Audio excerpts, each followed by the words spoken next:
দৰ্শকক নতুনত্বৰ সোৱাদ দিয়াৰ আশাৰে অয়নজিৎ আৰু হিমাংশুৰ কণ্ঠত পাগলৰো ফিলিংছ আছে।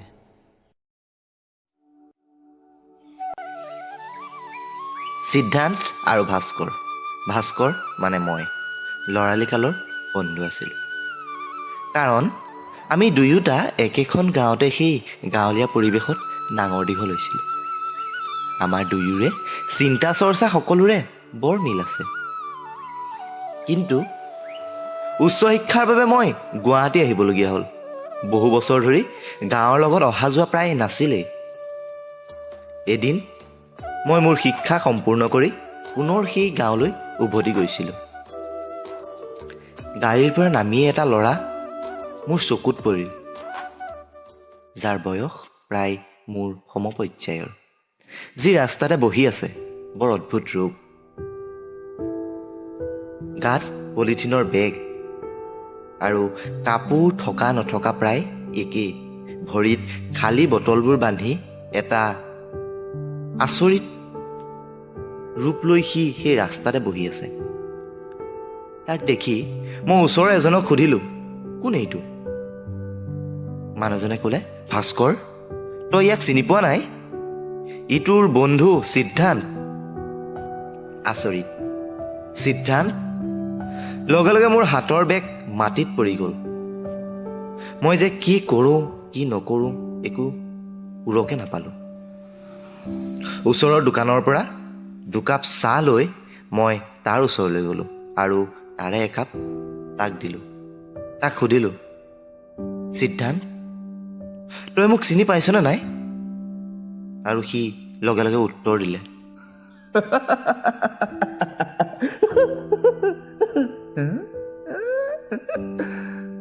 ভাস্কৰ। পাগলৰো ফিলিংছ আছে। আমি চালা বৰ বেলেগ দুনিয়াত আছো বে। ভাল পোৱা মানুহজনী বেলেগ জাতিৰ হ'ব নোৱাৰে। মই আচৰিত। সিদ্ধান্ত, কি হৈছে তোৰ? তই মানে কেনেকৈ এইবোৰ? মানে কিয়? কি হ'ল তোৰ লগত? জগতে কয় পাগলৰ বোলে ফিলিংছ নাই।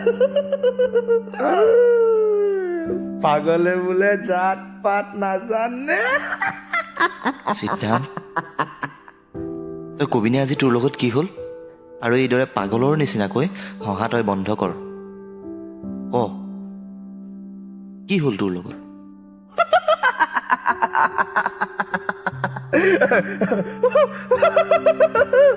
সিদ্ধান্ত, হহা বন্ধ কৰ। মই ভাস্কৰ, তোৰ সেই ল'ৰালিকালৰ বন্ধু। তই মোক খোলা খুলিকৈ ক'ব পাৰ। ক, কি হৈছে তোৰ লগত? ভাস্কৰ, তই মোৰ ভাল বন্ধু আছিলি বে। মই তোক ক'ব পাৰিম, শুন তেন্তে। মই যেতিয়া কলেজত প্ৰথমবাৰৰ বাবে গৈছিলোঁ, তেতিয়া মই এজনী ধুনীয়া ছোৱালীৰ ওপৰত বৰ পাগলৰ দৰে প্ৰেমত পৰিছিলোঁ। মই নাজানো তাই কি কাষ্টৰ বা কি জাতিৰ, কাৰণ মই এটা কথাই জানো যে প্ৰেম কেতিয়াও জাতি চাই নহয়। তাই মোৰ প্ৰস্তাৱক বহুতবাৰ নাকচ কৰিছিল। মই কাৰণ কি সোধো আৰু সদায় তাই কয়, তোমাৰ ঘৰখনে মোক নিজৰ কৰি নলয়, কাৰণ মই বেলেগ জাতিৰ ছোৱালী। কিন্তু ভাস্কৰ, বিশ্বাস কৰ, মই কিন্তু তাইক এৰি দিয়া নাছিলো। তাইৰ লগত লাগি লাগি মই শেষত তাইক মান্তি কৰাহে এৰিলো। আৰু আৰম্ভ হ'ল আমাৰ মাজৰ প্ৰেম। কলেজত আমাৰ প্ৰেমৰ উদাহৰণ দিয়ে আৰু কলেজৰ এটি চৰ্চিত বিষয় সিদ্ধান্ত আৰু নিৰ্মালীৰ প্ৰেম কাহিনী।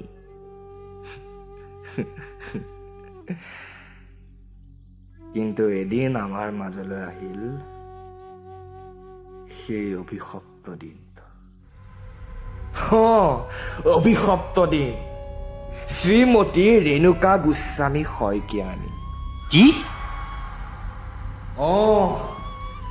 শ্ৰীমতী ৰেণুকা গোস্বামী শইকীয়া।